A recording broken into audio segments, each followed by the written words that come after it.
말씀은 창세기 10장 말씀입니다. 우리 다 함께 일어나셔서 창세기 10장 교독하도록 하겠습니다. 제가 먼저 읽겠습니다. 노아의 아들 셈과 함과 야벳의 족보는 이러하니라. 홍수 후에 그들이 아들들을 낳았으니 야벳의 아들은 고멜과 마곡과 마레와 여왕과 두발과 메섹과 디라스요. 고멜의 아들은 아스그나스와 리밧과 도갈마요. 여왕의 아들은 엘리사와 라시스와 디핀과 드단이라. 이들로부터 여러 나라 백성으로 나뉘어서 각기 언어와 종족과 나라대로 바닷가의 땅에 머물렀더라. 함의 아들은 수와 미스라임과 북과 가나안이요. 구스의 아들은 서바와 하윌라와 삽다와 라마와 삽드가요. 라마의 아들은 서바와 드단이며 구스가 또 리브롯을 낳았으니 이는 세상의 첫 용사라. 그가 여호와 앞에서 용감한 사냥꾼이 되었으므로 속담이 이르기를 아무는 여호와 앞에 니므롯같이 용감한 사냥꾼이로다 하더라.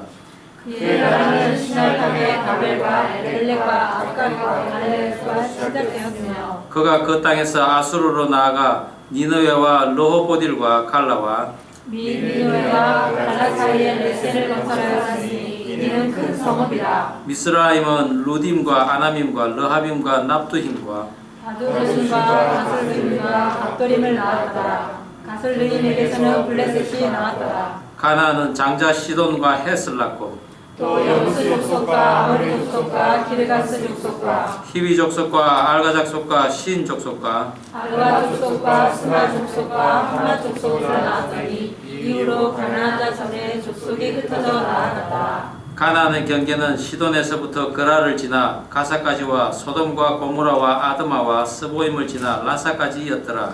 이들은 함의 자손이라 각기 족속과 언어와 지방과 나라들을 이뤘다. 셈은 에벨 온 자손의 조상이요 야벳의 형이라. 그에게도 자녀가 출생하였으니 셈의 아들은 엘람과 아스루와 아르박삭과 룻과 아람이요. 아람의 아들은 우스와 홀과 게델과 마스며 아르박삭은 셀라를 낳고 셀라는 에벨을 낳았으며 에벨은 두 아들을 낳고 하나의 이름을 벨렉이라 하였으니 그때의 세상이 나뉘었으며 벨렉의 아우의 이름은 욕단이며 욕단은 알바닥과 셀렉과 하살마와 예라와 하도람과 우살과 디글라와 오발과 아비마엘과 스바와 오빌과 하윌라와 요밥을 낳았으니 이들은 다 욕단의 아들이며 그들이 거주한 곳은 메사에서부터 스발로 가는 길의 동쪽 산이었더라. 이들은 셈의 자손이니 그 족속과 언어와 지방과 나라대로였더라.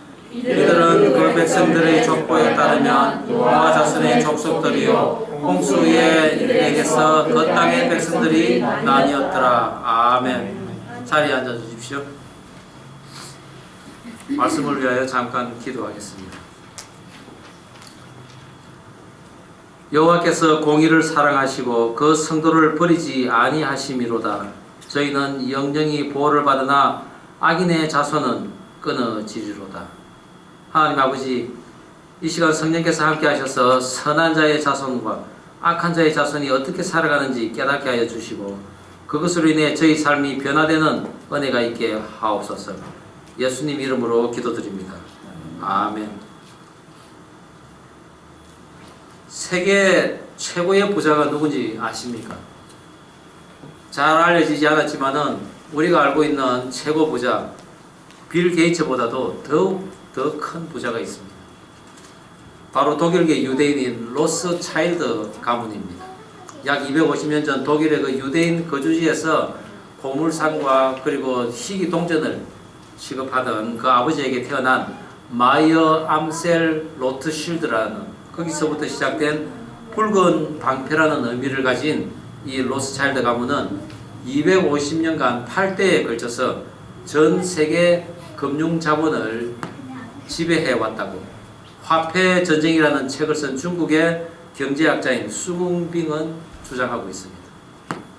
그들은 1815년 나폴레옹이 최후로 넘어졌던 그 영국 동맹국가의 전쟁인 워털루 전쟁, 그 전쟁에서 프랑스군이 대패했음에도 불구하고 그들은 오히려 영국이 크게 패했다는 거짓 소문을 퍼뜨리면서 대폭락하던 영국 국채를 싹 다 끌어모읍니다. 그리고 거기에서 엄청난 그 차액으로 부를 챙기고, 그리고 미국의 남북 전쟁에서는 그 군수물자를 나르면서 상당한 돈을 또 벌었습니다.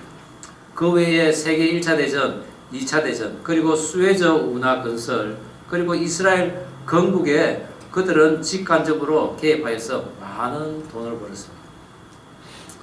정보를 재산 정식의 그 최우선 수단으로 삼으면서 5 아들을 영국과 프랑스, 독일, 오스트리아 그리고 이태리에 각각 보내어서 그곳에서 현지 은행을 설치하게 하여 유럽 각국의 정치, 경제, 군사 정보를 그들이 서로 공유하면서 돈독하게 그것을 이루어 나갑니다. 그래서 부의 축적의 시너지 효과를 크게 일으키는 것입니다.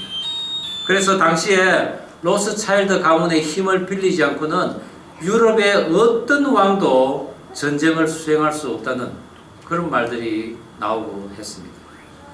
금융업을 기본으로 해서 석유, 그리고 다이아몬드, 금, 우라늄, 그리고 레저 산업, 백화점, 심지어는 최고급 프랑스 와인까지 그들은 생활 깊숙이 영향력을 끼칩니다. 그래서 슈로더 은행, 그리고 영국 중앙은행, 그리고 윌가, 심지어는 미국의 중앙은행격인 FRB, 미 연방준비제도 이사회까지 그들이 조종한다는 소문이 공공연히 지금 돌고 있습니다. 그들의 부가 실제적으로 겉으로 이래 드러나지 않는 이유는 그들이 소유한 이 기업을 상장하지 않는다는 것입니다. 비상장, 비공개한다는 원칙을 갖고 있습니다. 그러다 보니 그 재산을 정확히 알 수가 없는 것입니다. 겉으로 드러난 것만 추정해보니 이 최고의 부자인 빌 게이츠 재산보다도 약 1000배가 넘는 무려 50조 달러의 재산을 그들이 가지고 있다. 5 형제에게 화살을 하나씩 주면서 부러뜨리라고 하고서는 그 이후에 다시 5 화살을 한데 뭉쳐서 한번 부러뜨려 보라고 했지만 못 부러뜨렸습니다. 그것을 인식해 하여서 형제가 일치 단결해야만 재산을 지킬 수 있다는 그것을 강조하면서 그들의 그 가문의 문양도 붉은 방패와 더불어 5개의 화살이 이래 뭉쳐져 있는 문양을 그들은 가지고 있습니다. 이 로스차일드 가문, 과연 이 엄청난 부와 권력이 언제까지 유지될지 세상 사람들은 부러움과 질시와 또 한편으로는 두려움의 눈초리로 그들을 바라보고 있습니다. 하나님께서는 새 언약을 주셨습니다. 그래서 노아와 그 자녀들에게 생육하고 번성하고 땅에 충만하라고 하셨지요. 그래서 수단 사람들이 마침내 땅에 퍼지게 됩니다. 그리고 이제는 동물을 먹게 하여서 그 양식의 정의를 또한 새롭게 합니다. 그러나 그 동물의 살은 먹되 피째 먹지 말라고 하나님께서는 분명히 확정을 하셨습니다. 사람의 피를 흘리게 되면은 또한 피값을 사람에게서 반드시 찾으리라고 하셨고, 무엇보다도 다시는 그 인간의 죄로 인해서 모든 생물체를 완전히 썰어버리는 그런 홍수 심판은 없을 것이라고 하시면서 주신 언약이 바로 무지개 언약입니다. 그것은 곧 구원의 정표 예수님을 보이신 것이라고 우리는 지난 시간 함께 나누었습니다. 오늘 우리가 살펴볼 창세기 10장은 포도주를 마시고 취해 벌거벗고 자는 그 아버지의 모습을 보고는 반응한 세 아들, 그 세 아들에게 예언한 일들이 어떻게 일어나는가 족보를 통해서 이야기하고 있습니다. 야벳의 그 후예를 시작으로 하여서 노아의 저주를 받은 함의 자손, 그리고 아브라함의 조상인 셈의 족보 순으로 기록을 하고 있습니다. 창세기 처음 족보도 가인의 족보부터 시작되었습니다. 믿음의 족보를 나중에 기록한 것은 하나님의 그 섭리가 점차적으로 계시되고 있음을 우리에게 말씀하고 있는 것입니다. 즉 뒤로 갈수록 성경이 말하고자 하는 그 주인공의 포커스를 맞추고 있는 것입니다. 그 주인공이 바로 예수님 아니겠습니까? 예수님, 그 예수님이 나오는 족보가 나오면은 이제 그 족보의 이야기는 끝이 나는 것입니다. 노아의 아들 셈, 함, 야벳 이 사람들을 보면서 사람의 그 허물에 대한 반응이 바로 축복의 삶이 될 수도 있고 저주의 삶이 될 수도 있다는 것을 우리에게 보이고 있습니다. 비록 홍수 심판에서 살아남았다 할지라도 너희들이 앞으로 어떻게 살아가느냐에 따라서 하나님의 은혜와 축복이 달라짐을 우리에게 오늘 보이고 계시는 것입니다. 축복과 저주를 받은 노아의 자식들과 그 후손의 삶을 족보를 통해 우리가 들여다보면서 그들이 오늘날의 우리들의 인류의 조상이었으며 하나님의 그 사람 노아의 축복과 저주가 실제적으로 발생했다는 것을 오늘 우리는 신앙생활하는 우리가 받은 그 축복의 말씀, 하나님의 그 말씀은 천대를 통해서도 반드시 이루어진다는 것을 오늘 우리가 이 시간을 통해서 또 믿으면 좋겠습니다. 노아로부터 축복과 저주를 받은 그 노아의 자녀들은 어떻게 뻗어나갔을까요? 그 첫 번째는 창대케 하리라는 야벳의 후손들입니다. 그들은 지금의 소아시아의 그 동부 지역과 동유럽에 걸쳐서 거주하게 됩니다. 창세기 우리 10장 5절 한 목소리로 다시 한번 읽어보겠습니다. 시작. 이들로부터 여러 나라 백성으로 나뉘어서 각기 언어와 종족과 나라대로 바닷가의 땅에 머물렀더라. 여기서 말하는 바닷가는 지중해를 뜻합니다. 노아의 후손들을 열거하는 데 있어서 사실 이들의 이름은 지역의 이름이기도 합니다. 이는 지정학적 구분을 설명하는 것 의도와 함께 민족이 앞으로 펼쳐나갈 그 동맹관계를 또한 나타내고자 하는 것이죠. 구약 성경 전반에 걸쳐서 이 지명들이 나오는데 오늘 이 족보에는 약 70명의 그 이름이 등장합니다. 70이라는 숫자는 이스라엘 민족을 이루려고 애굽에 들어갔던 야곱의 식구들의 70명이었습니다. 또한 그 블레셋으로부터 이스라엘 백성들을 구한 사사 기드온의 아들들의 숫자가 또한 70입니다. 또한 북이스라엘의 악한 왕인 아합의 아들들의 수가 70인명입니다. 이것은 친족 간의 그 혈연 관계뿐만이 아니라 이들이 앞으로 나아가서 서로 동맹하며 살아가는 그런 관계를 지금 나타내기 위한 70이라는 숫자라는 것이죠. 하나님께서 노아와 그 아들들에게 주신 생육하고 번성하고 땅에 충만하라는 그 언약대로 그들은 각각 지경을 넓히며 그들의 삶의 방식으로 살아가고 있습니다. 야벳의 후손은 창대케 되리라. 넓은 공간을 주리라는 그 축복대로 유프라테스 강 유역부터 멀리 지중해 끝에 이르는 강대한 지역에 그들은 흩어져 살고 있습니다. 그의 아들 고멜 완성하고 끝내다라는 의미입니다. 마곡은 하나님의 땅이라는 의미입니다. 즉 그들은 하나님의 땅을 그 광대한 지역에서 완성하고자 하는 그런 인류의 모습을 보이고 있는 것입니다. 또한 도래하는 하나님이라는 엘리사, 그리고 화목이라는 달시스, 덩치가 큰 기띔, 그리고 지도자라는 의미의 도다님, 이런 모든 의미를 가진 후손들과 같이 그들 지경에서는 하나님이 오셔서 그들을 축복하고 그 땅에는 희귀한 보석들이 나며 또한 그들 후손에게는 세상을 흔들 그런 새로운 큰 지도자가 나타날 것을 축복하신 것입니다. 헬라 제국의 알렉산더 대왕, 로마 제국의 시저 등 수많은 큰 지도자들이 그들 후손에게 일어났습니다. 또한 헬레니즘과 로마 문명이 번성하여서 그 땅에서 부귀와 영화를 누리는 축복을 받은 것입니다. 야벳의 후예들은 셈의 후예의 그 영토를 점령하다가 예수 믿는 자들에 의해서 기독교를 국교로 또한 선언하는 로마 제국의 또 중심이 되었죠. 그들은 1260년이라는 긴 세월 동안 복음의 그 주인 노릇을 하는 삶을 살게 되었습니다. 이처럼 노아의 예언대로 야벳의 후손들은 창대하게 되어서 셈의 장막에 거하리라는 그 예언대로 역사의 시간 속에 1000년을 넘게 하나님의 장막에 거하는 축복과 함께 국가가 번성하는 축복을 누린 것입니다. 그 후 다니엘의 예언처럼 로마가 무너지고 그 이후에 여러 인종이 합하여진 그런 열국으로 흩어질 것이라는 예언도 적중하였고 야벳의 후예들은 그 후로도 여전히 기독교가 번성하는 그 국가들에서 살아남았습니다. 출애굽기 20장 6절의 말씀에도 나를 사랑하고 내 계명을 지키는 자에게는 천대까지 은혜를 베푸느니라 라는 하나님의 약속이 있습니다. 엄청난 축복의 그 예언은 아버지의 그 실수를 허물로 보지 않고 내가 감사해야 할 도리로 보고 행한 그 셋째 아들에게 주신 하나님의 무한하신 축복에 부어주심이 것입니다.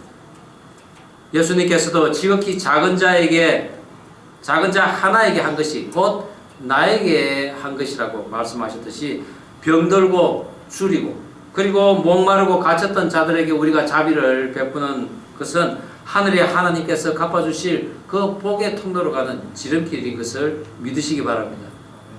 우리들이 하나님을 믿다가 이해가 되지 않는 그 교회 모습 그리고 목회자와 성도를 만나거나 혹은 우리 부모님들이 나를 키워주고 낳아주셨지만은 오히려 그 부모님들이 이해가 안 되는 그런 상황을 만날 때라도 우리들 때문에 그렇게 고생했다는 그것을 우리가 이해를 해야 할 것입니다.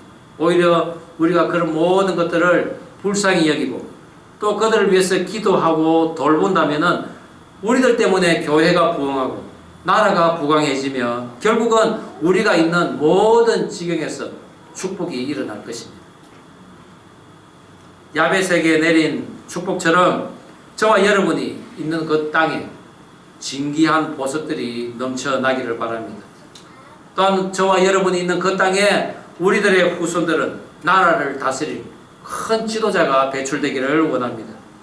그런 복을 누리며 살아가는 저와 여러분 되기를 주의 이름으로 축원합니다.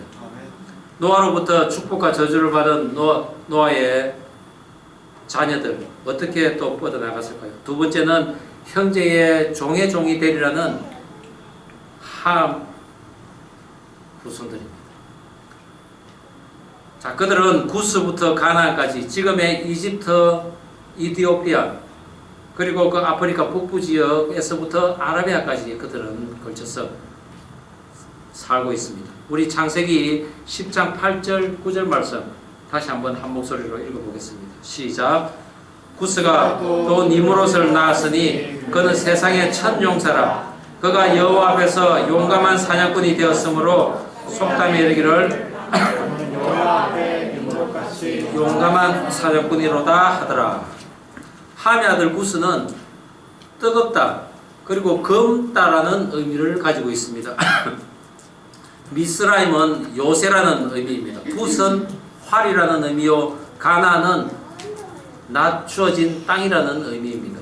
즉 이집트를 비롯한 오늘날 그 아프리카 북부 지역과 요단강 서쪽의 그 평야지대 그리고 멀리 아라비아 그 평야지대 거기까지 걸쳐서 살고 있는 것입니다.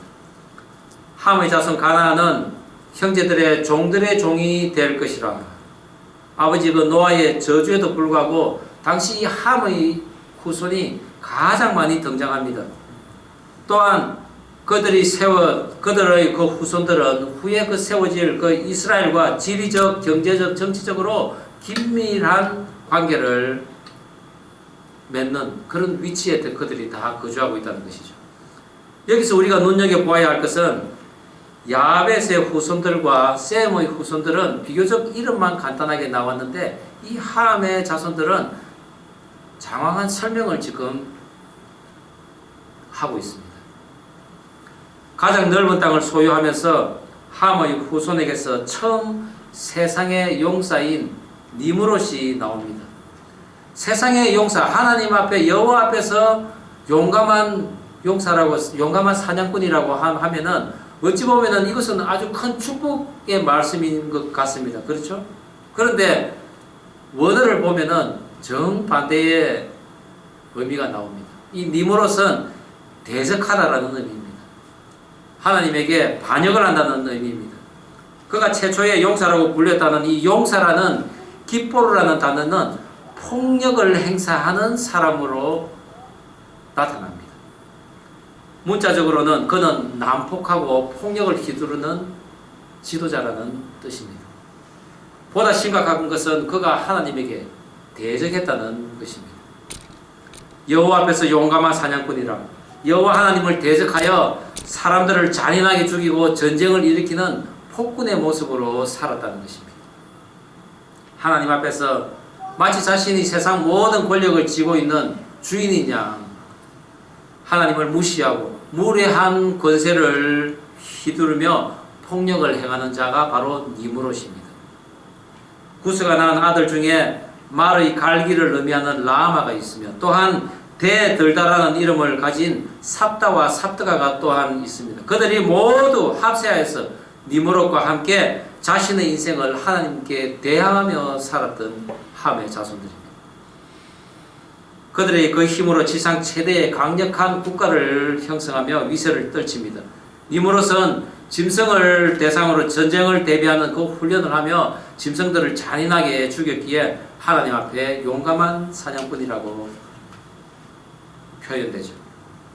그런 니므롯은 사람의 피를 흘리지 말라는 그 하나님의 명령과 아버지 노아의 당부를 무시했을 것입니다. 유대 전성에 의하면은 이 니므롯은 자기를 신적 존재로 여기면서 이 바벨탑의 건설을 주동한 그 주동자로 나타나고 있습니다. 그들의 자손은 노아의 저주대로 늘 싸움과 다툼을 하는 민족이었습니다. 싸우다라는 루딤, 그리고 고뇌와 비탄이라는 의미의 아나밈, 불꽃들이라는 르하빔, 두려움과 공포의 헷, 그리고 송곳니의 알가, 가시라는 신, 그리고 유랑자라는 아르와. 이 모든 자손들의 이름에서 우리는 그들이 늘 불안하고 다툼이 끊이지 않고 남을 공격하고 괴롭히는 악으로 세상을 점령한 그런 모습을 우리는 볼 수 있습니다. 그러나 그들이 세상을 점령한 듯 하지만은 그들의 이름에서 볼 수 있듯이 하나님으로부터 오는 평안은 어디에서도 찾아볼 수가 없는 것입니다. 그런 함의 후손은 평안이 없고 찬란한 과거력만을 남긴 채 남들에게 굴복당하는 삶을 사는 그 역사를 우리는 볼 수 있습니다. 이스라엘 민족에게 땅을 빼앗기고 그리고 뒤이어서 헬라 제국, 로마 제국에게 굴복당하는 역사를 이어갑니다. 형제들의 종이 된다는 것은 가장 비천한 종의 모습으로 살아간다는 것을 의미합니다. 노아를 통하여 예언의 계시함에 따라 오늘날 그 팔레스타인 그리고 중동 국가에서 분쟁과 전쟁, 살인이 끊이지 않는 것을 우리는 알 수 있습니다. 비록 홍수 심판 때는 믿는 자의 그 노아의 후손으로서 살아남았지만은 아버지의 허물을 덮어주지 못하는 그 모습으로 인해 그가 마치 하나님에게 한 것처럼 하나님께서는 진노하시고 그에게 저주를 내리신 것입니다. 우리들도 살아가면서 이런 실수를 할 수가 있습니다. 그러나 우리가 우리의 죄를 고백하고 그 하나님께 용서를 구한다면은 하나님께서는 우리를 용서해 주실 것입니다. 만일 우리가 우리의 죄를 자백하면은 그는 미쁘시고 의로우사 우리 죄를 사시며 모든 불의에서 건지실 것입니다. 하나님께서는 약속하셨습니다. 우리가 우리 죄를 고백하고 하나님 앞에 간절히 용서를 구한다면은 하나님께서 한 의를 세우셨는데 그것을 우리가 기억하고 회개하여서 혹 우리에게 있을 그 저주를 하나님의 은혜로 바꾸던 우리의 모습이 되어야 할 것입니다. 의로운 부모 밑에서 반드시 의로운 자식이 생겨나지 않습니다. 반대로 악한 왕에게서 반드시 악한 자식이 생겨나지는 않는다는 것입니다. 남유다의 왕 가운데 므낫셋이라는 왕이 있습니다. 그의 아버지 히스기야 왕은 하나님 보시기에 합당한 사람이었습니다. 아수르 군대가 몰려와서 예루살렘을 포위했을 때 그는 그 이사야 선지자와 함께 하나님께 기도를 합니다. 하나님께서 그 아수르 군대를 말끔히 청소해 주셨습니다. 또한 히스기야 왕이 죽을 병이 걸렸을 때 그는 여호와 하나님께 기도함으로써 15년의 생명을 또한 연장한 왕입니다. 그러나 그의 아들 므낫세는 12살의 왕이 되면서 여호와 보시기에 악을 행하고 우상을 섬기는 데 정신이 없었습니다. 금송아지 우상을 섬기고 바알신과 아세라상을 섬깁니다. 그리고 그의 자녀를 번제로 드리는 악행을 저지릅니다. 그리고 백성들에게는 무제한 피를 흘리는 또 죄를 범하게 됩니다. 그러나 그 악한 므낫세 왕의 손자인 요시야는 할아버지의 그 악행을 그대로 따라하지 않습니다. 오히려 그 악에서 돌이켜 어린 나이에도 불구하고 우상의 전을 회파하고 그리고 여호와 성전을 보수하는 왕의 모습을 보입니다. 신실한 아버지 밑에서 악한 왕이 나오고 악한 왕 아래에서 다시 신실한 왕이 나올 수 있는 것은 신앙의 유산이 반드시 전승되지 않는다는 것을 우리에게 보여주십니다. 이것은 내 자신의 삶을 돌아보고 또한 하나님의 명령을 생명처럼 여기면서 살 각오로 그 하나님 앞에 나는 저주받은 자입니다. 하나님 앞에서 내가 살기를 원하오니 저를 용서해 주십시오. 라고 우리가 기도를 할 때 그 저주는 풀리고 하나님의 축복된 삶이 다시 시작되는 것입니다. 저와 여러분, 그 하나님이 주시는 그런 축복의 언약을 믿고 살아가기를 간절히 바랍니다. 노아로부터 축복과 저주를 받은 그 노아의 자녀들, 세 번째는 여호와를 찬송하리라고 한 셈의 후예들입니다. 그들은 유프라데스강 건너편에서 건너온 민족이며 또한 아시리아와 소아시아 그 남부 지역에 살던 민족들입니다. 창세기 우리 10장 30절 말씀 다시 한번 한 목소리로 읽어보겠습니다. 시작. 그들이 거주하는 곳은 메사에서부터 스발로 가는 길의 동쪽 산이었더라. 이것이 곧 아시리아와 소아시아 남부 지역입니다. 셈의 하나님 여호와를 찬송하리로다. 셈의 자손들의 이름을 보면은 영원하다는 엘람과 그리고 게단이라는 아수르, 높다는 아람, 그리고 숲이 있는 우스, 건너온 자라는 에벨, 그리고 하나님은 나의 아버지시다 라는 아비마엘이 바로 그들의 후손입니다. 그렇습니다. 그들은 언제나 높은 곳을 바라보며 천국을 사모하는 사람들이었습니다. 아브라함과 같이 비록 아버지가 우상을 섬기더라도 그 육신의 아버지의 우상을 버리고 하나님 지시한 땅으로 건너와서 하나님은 나의 아버지라고 선포한 민족이라는 것입니다. 야벳에게 물질적인 축복을 주었다면 이 셈에게는 예수의 계보를 이어가는 영적 축복을 하나님께서 주셨습니다. 그런데 오늘날 창세기 10장에서 우리가 그 여호와의 이름을 불렀던 셈의 후손을 살펴볼 때 이스라엘의 그 믿음의 조상 아브라함의 이름이 나오지 않습니다. 오늘 창세기 10장에는 에벨이 벨렉과 욕단을 낳았는데 벨렉의 후손은 나오지 않고 그 아우인 욕단의 후손들만 지금 나오고 있습니다. 그때의 세상이 나뉘었음이라 하며 또한 그 바벨탑 사건으로 흩어짐을 계시로 보여주고 있습니다. 그러나 이 셈의 장막에서도 갈라지고 나뉘어지는 그런 예수님의 계보에 적통으로 들지 않는 사람들의 많은 모습이 창세기 10장에 지금 셈의 계보에서도 우리는 찾을 수 있습니다. 아브라함의 계보는 정작 다음 장인 창세기 11장에서 다시 한번 셈의 계보를 나타내며 나오기 시작합니다. 에벨이 벨렉을 낳고 벨렉이 러우를 낳고 하며 러우에서 아브라함이 나오는 것입니다. 하나님이 생각하시는 계보는 따로 있습니다. 우리가 생각하는 그런 겉모습의 그런 계보는 아니라는 것이죠. 어릴 때부터 저는 저의 집안이 대단히 명문가인 줄 알았습니다. 왜냐하면은 명절 때마다 오시는 그 삼촌들께서 우리 집안의 가문이 어떻고 또 조상이 어떻고 그 조상들은 어떤 벼슬을 하고 그렇게 말씀을 하십니다. 그래서 저는 정말 제 가문이 제 족보가 아주 훌륭한 족보인 줄 알았는데 우리 후손들의 삶은 그렇지 않았습니다. 저희 삼촌들 아주 술을 잘 드십니다.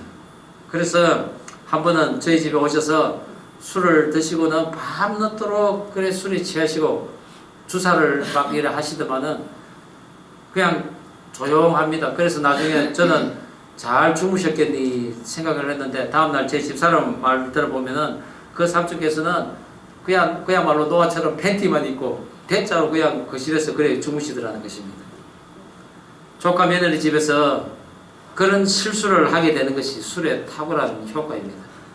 술에 취해 잠들어서 주위 사람들을 그래 불편하게 하는 그런 것이 반드시 훌륭한 족보를 가지고 있다고 없는 것은 아니라는 것입니다. 하나님께 의로운 노아의 가정에서도 일어나는 소비인 것입니다.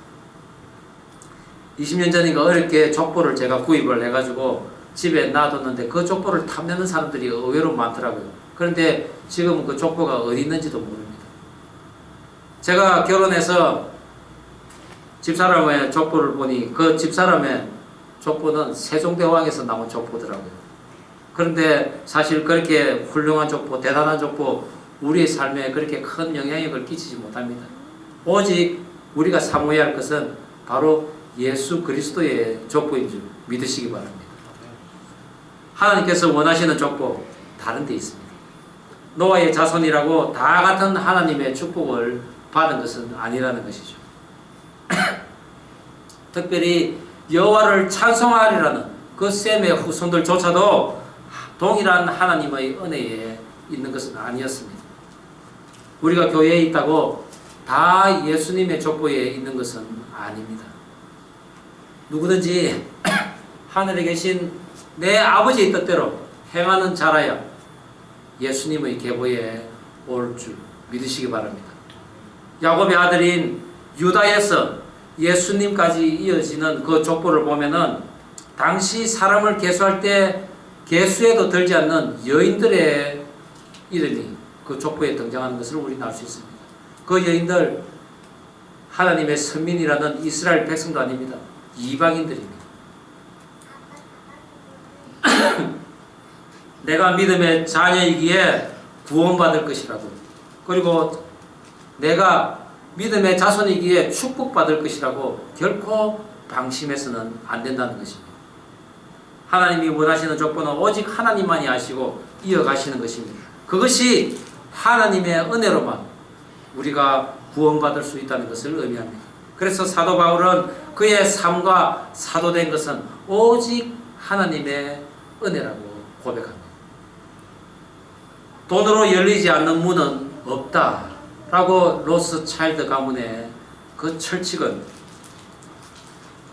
돈으로 모든 것이 다 해결된다는 것입니다.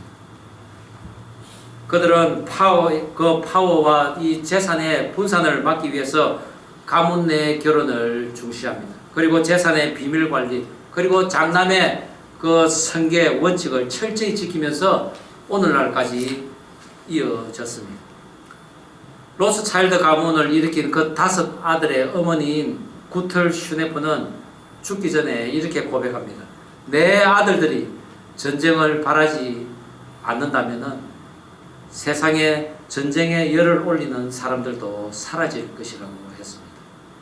남의 피를 흘리면서까지 재산을 모으려는 그런 일이 지나고 나니 자기에게도 후회가 되더라는 것입니다.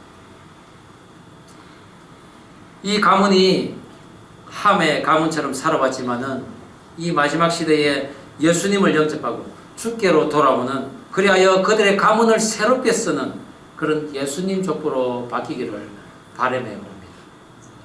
저와 여러분의 삶에도 주위의 믿음의 사람들로부터 하나님의 축복의 말을 듣고 그 약속을 따라 신실하게 살아서 언제나 높이 계신 그 하나님을 찬송하기를 바랍니다. 하나님께서는 야벳의 족속처럼 또한 지상에서의 창대함을 주실 그 사람을 찾고 계십니다. 또한 그뿐만이 아니라 하나님 앞에 세상의 첫 용사라는 함의 족속처럼 저주 가운데 있는 자라도 그들을 하나님 앞으로 돌아오기를 하나님께서는 기다리신다는 것입니다. 그러나 무엇보다도 하나님의 그 장막을 지키고 하나님을 기뻐하며 하나님의 말씀을 전할 그 축복의 제사장인 예수님의 제자들 그 족속을 지명하기를 하나님께서는 가장 기뻐하신다는 것입니다. 여러분은 어떤 하나님의 축복을 바라고 계십니까? 하나님을 대적하고 나대로의 남북자의 모습으로 살아가는, 그래서 세상의 첫 용사가 되겠다는 그런 모습보다는 오히려 그 하나님을 사모하고 그 하나님 주시는 그 은혜를 소망하면서 나를 위해 십자가에서 흘리신 그 예수님 안에서 사는 삶만이 내가 누릴 수 있는 가장 큰 축복이요 하나님께서 주신 가장 큰 은혜임을 믿으시는 저와 여러분 되기를 주의 이름으로 축원합니다. 기도하시겠습니다. 하나님 아버지, 귀한 말씀 받습니다. 허다한 민족 가운데 하나님의 축복을 온전히 받으며 살아가는 저희들 되게 하옵소서. 나의 제 사함을 받았기에 남의 허물을 덮을 수 있는 저희들 되게 하옵소서. 세상의 용사, 용감한 사냥꾼, 나 혼자 힘으로 살아가겠다며 하나님을 대적하며 난폭한 모습으로 살아가기보다는 하나님의 말씀 안에서 우리의 구원자 되신 예수 그리스도를 닮아가는 삶 살아가기를 원하오니 저희들을 인도하여 주시옵소서. 예수님 이름으로 기도드립니다. 아멘.